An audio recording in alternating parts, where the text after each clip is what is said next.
నమస్తే, నేను మీ వాస లక్ష్మణ. మీ ముందుకు 44 సంవత్సరాల సుదీర్ఘ రాజకీయ అనుభవము, 44 సంవత్సరాలుగా ఓటమి ఎరగని రాజకీయ నాయకుడిని మేము తీసుకురాబోతున్న పద్మశాలి మిత్రులారా, వీడియో షేర్ చేయండి. ఎందుకంటే ఆ నాయకుడు పద్మశాలి బిడ్డ కాబట్టి. పద్మశాలి సమాజంలో నాయకులు లేరు, పద్మశాలిలో రాజకీయాలు కొనికిరారని చిన్న చూపు చూసి పద్మశాలి సమాజాన్ని తక్కువ చేసే వాళ్ళను చంప మీద పటిల్మని కొట్టినట్టున్నారు. అట్లా షేర్ చేయండి పద్మశాలి మిత్రుల వీడియోను 1 to 1 షేర్ చేయండి. ఆ నాయకుని పేరు మిట్టపల్లి సుదర్శన్. ఎవరు మిట్టపల్లి సుదర్శన్? మిట్టపల్లి సుదర్శన్ జగిత్యాల జిల్లా మల్యాల మండలం సర్పంచ్గా ఏకధాటిగా 1981 1981 నుంచి వెళ్ళి మొన్నటి వరకు ఏకధాటిగా సర్పంచ్. మరి మల్యాల మారుమూల ప్రాంతం కాదు, మండల కేంద్రం, చైతన్యవంతమైన ప్రాంతం. అలాంటి ప్రాంతంలో ఏకధాటిగా సర్పంచ్గా 81 నుంచి వెళ్ళి ఇప్పటి వరకు 44 సంవత్సరాలుగా, అందులో మధ్యలో 2 సార్లు మహిళా రిజర్వేషన్ రావడం వల్ల ఆయన పోటీ చేయలేకపోయిండు. మళ్ళీ పోటీ చేసిండు. అంటే ఆ 2 సార్లు తీసేస్తే అప్పుడు పోటీ చేసే అవకాశం లేదు కాబట్టి పోటీ చేయలేదు. ఆ 2 సార్లు తీసేస్తే 7 సార్లు ఏకధాటిగా మల్యాల సర్పంచు, మల్యాల మండలం. అది గ్రామం కాదు, మారుమూల ప్రాంతం కాదు మిత్రులారా.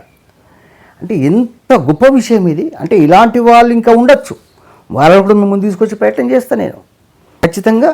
ఇప్పుడు మిట్టపల్లి సుదర్శన్ అన్న గారిని కూడా ఒకసారి ఆయన రాజకీయ అనుభవాన్ని, ఆయన రాజకీయ ప్రస్థానాన్ని మన ఛానల్ ద్వారా మేము ముందు తీసుకొస్తా. అది పద్మశాలి సమాజానికి, బీసీ సమాజానికి ఉపయోగపడవచ్చు. అంటే నేనేమంటున్నానంటే, అన్నిసార్లు ఏకధాటిగా సర్పంచ్కి వేసిండు, మరి ఆ పార్టీలు ఎందుకు ఆయన గుర్తింపు ఇవ్వలేదు? ఆయన వద్దనుకున్నాడా? అసలు ఏంటిది? ఖచ్చితంగా ఒకసారి మిట్టపల్లి సుదర్శన్ అన్నగారిని మీ ముందుకు మన ఛానల్ ద్వారా తీసుకొచ్చే ప్రయత్నం చేస్తా. ఇక్కడ నాకు కొద్దిగా తెలిసిన సమాచారం ఏంటంటే, ఇంకొకటి ఏంటంటే, ఆయన ఏకధాటిగా సర్పంచే కాదు, ఆయన భార్య సతీమణి గారు మిట్టపల్లి విమల గారు లాస్ట్ టైం ఎంపీపీగా చేసిండ్రు. ఇంత రాజకీయ ప్రస్థానం ఉన్న వాళ్ళకు పార్టీలు ఎందుకు గుర్తిస్తలేదు? అంటే పద్మశాలి కాబట్టి రాజకీయాలు గుర్తించలేవా? అగ్రవర్ణాలు ఇటు రాగానే ఇట్లా ఎమ్మెల్యే పదవి, మంత్రి పదవి, ఎమ్మెల్సీ ఇస్తారు. మరి ఏకధాటిగా గెలిచిన నాయకుడిని ఈ పార్టీలు ఎందుకు గుర్తించలేవు? గత బీఆర్ఎస్ పార్టీ ఎందుకు గుర్తించలేదు? ఇంకొకటి ఏంటంటే, తెలంగాణ వచ్చిన తర్వాత నియోజకవర్గాల పునర్విభజన జరిగింది.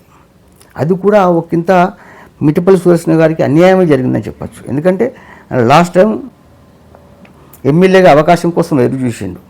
సుదీర్ఘ రాజకీయ అనుభవము చూసరికి ఏమైందంటే, గతంలో మల్యాల జగిత్యాల జిల్లాలో జగిత్యాల నియోజకవర్గంలో ఉండే, ఇప్పుడు ఏమైంది, అది చొప్పదండికి వెళ్ళిపోయింది. Choppadandi SC reservation. ఈ రాజకీయ పార్టీలు ఇదే పార్టీనే కావచ్చు, పద్మశాలి సమాజంలో ఇంత గొప్ప నాయకులు ఉన్న తర్వాత ఎందుకు ఈ పార్టీలు గుర్తిస్తలేవు? అంటే పద్మశాలులు కాబట్టేనా, బీసీలు కాబట్టి గుర్తించలేవా? నిజంగా ఇక్కడ ఇంకొక మాట ఏంటంటే, మల్యాల మండల ప్రజలందరికీ కూడా మన ఛానల్ ద్వారా ప్రతి ఒక్కరికి కూడా ధన్యవాదాలు తెలియజేస్తాను. ఎందుకంటే ఒక నాయకుడిని ఇంత నమ్మి ఏకధాటిగా గెలిపించాలంటే అతని సేవలు కూడా అదే విధంగా ఉండాలి. మళ్ళీ చెప్తున్నాండి, అది మారుమూల ప్రాంతం కాదు, అది మండల కేంద్రం. అది పద్మశాలి సమాజమా చూడండి ఒకసారి, ఏకధాటిగా 1981 1981 నుంచి ఇప్పటి వరకు, అది మామూలు విషయమా? ఖచ్చితంగా నేను మిట్టపల్లి సుదర్శన్ గారి ఒక ఇంటర్వ్యూ ఏర్పడేసి ఆయన రాజకీయ ప్రస్థానాన్ని, రాజకీయాన్ని మీ ముందుంచే ప్రయత్నం చేస్తా. భవిష్యత్తులో ఆయన రాజకీయ ప్రస్థానం ఇంకా మరింత ముందుకు సాగాలని ఖచ్చితంగా అన్నగారిని ఒకసారి మీ ముందు తీసుకొచ్చే ప్రయత్నం చేస్తా.